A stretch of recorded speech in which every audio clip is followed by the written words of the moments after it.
Mr. Deputy Speaker, one introduction involving four individuals this afternoon.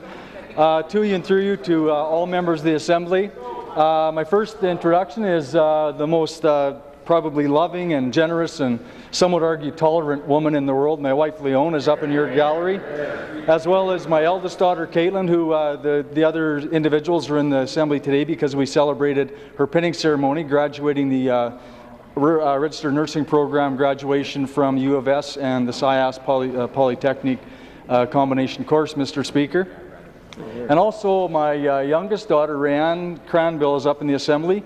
Moved back from Ottawa about a year ago with strict conditions from her mother. If they were going to have a family, they had to be close to home.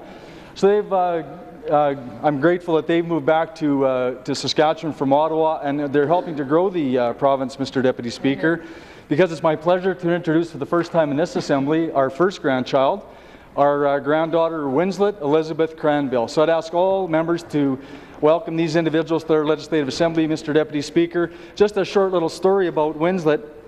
She was actually born March 26th during question period, so I wasn't really paying a whole lot of attention during question period. I was getting updates on my text as to her birth. That happened at 10:54, I think, right after question period was over. So I'd ask all members to welcome my family to their Legislative Assembly.